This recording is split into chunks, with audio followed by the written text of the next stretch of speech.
Hello guys. आज हम लोग करने वाले हैं द मर्चेंट ऑफ वेनिस, जो लिखी गई है बाय विलियम शेक्सपियर। आज हम इस स्टोरी के एक इम्पॉर्टेंट कास्केट एपिसोड के बारे में पढ़ेंगे। बेसिकली ये जो कास्केट एपिसोड का आइडिया है, स्टोरी में पोर्शिया के फादर का था, जो कि इसीलिए रखा गया था ताकि जो पोर्शिया है उसकी शादी के लिए एक अच्छे से लड़के को चुना जा सके।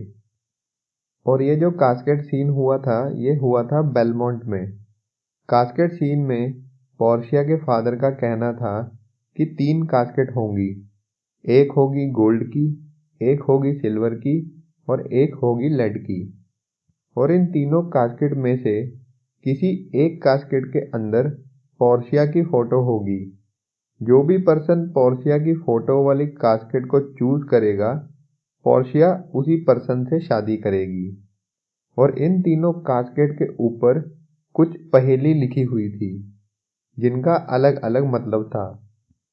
अब जैसे कि जो फर्स्ट कास्केट थी वो थी गोल्ड की, उसके ऊपर कुछ लिखा हुआ था।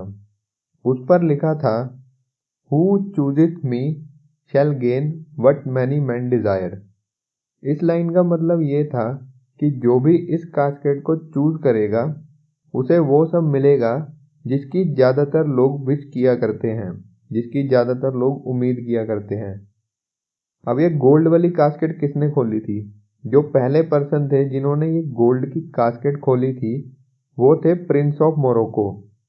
प्रिंस ऑफ मोरक्को ने गोल्ड की कास्केट को चूज किया। उनका सोचना था कि पोर्शिया जैसी सुंदर और अमीर लड़की की पिक्चर सिल्वर और लेड की कास्केट में नहीं हो सकती, इसीलिए उन्होंने गोल्ड की कास्केट को चूज किया। और जैसे ही उन्होंने गोल्ड की कास्केट को खोला, उसके अंदर उन्हें एक ह्यूमन स्कल मिला, ना कि पोर्शिया की फोटो। और इस तरह ये इस टेस्ट में फेल हो गए। अब अगली कास्केट जो थी वो थी सिल्वर की। इसके ऊपर भी एक पहेली लिखी हुई थी। सिल्वर कास्केट के ऊपर लिखा हुआ था, who chooseth me shall get as much as he deserves. इस लाइन का मतलब ये था कि जो भी इस कास्केट को चूज करेगा उसे उतना ही मिलेगा जितना कि वो डिजर्व करता है, मतलब जितने का वो हकदार है। अब स्टोरी में जिन्होंने सिल्वर कास्केट को चूज किया वो थे प्रिंस ऑफ एरागोन। प्रिंस ऑफ एरागोन ने सिल्वर की कास्केट को चूज किया। और जब इन्होंने सिल्वर की कास्केट को खोला तो इन्हें एक फोटो मिली। वो फोटो पोर्शिया की नहीं थी, वो फोटो थी एक ब्लिंकिंग इडियट की। और ये भी इस तरह से टेस्ट में फेल हो गए। अब अगली जो कास्केट थी वो थी लेड की। इस कास्केट के ऊपर भी एक पहेली लिखी थी। इस पर लिखा था, who chooseth me shall must give and hazard all he hath. इस लाइन का मतलब ये था कि जो भी इस कास्केट को चूज करेगा उसे खतरा होगा कि उसके पास जो भी है वो या तो उसके पास से चला जाएगा या खो जाएगा।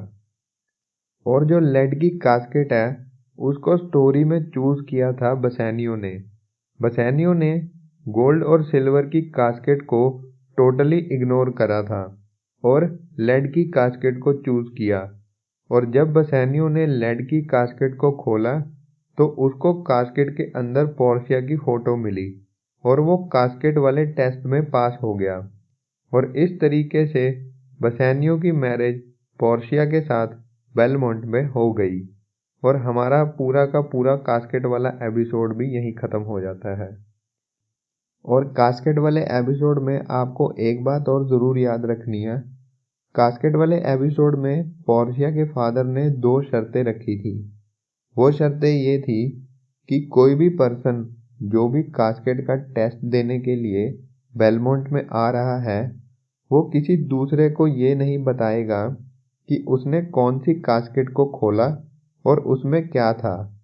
और दूसरी शर्त ये थी कि अगर कोई भी पर्सन जो टेस्ट में फेल हो जाता है वो प्रॉमिस करेगा कि वो ज़िंदगी में कभी भी किसी और से शादी नहीं करेगा, सारी ज़िंदगी के लिए कुंवारा ही रहेगा।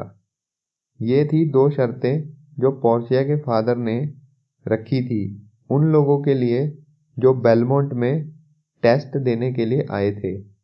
ये भी एक मेन पॉइंट है, ये आप ज़रूर याद रखना, आपके एग्ज़ाम में काम आ सकता है।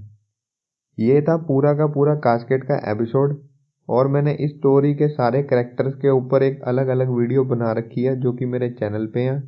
वीडियोस अच्छी लगे तो चैनल को लाइक शेयर सपोर्ट ज़रूर करें। Thanks for watching.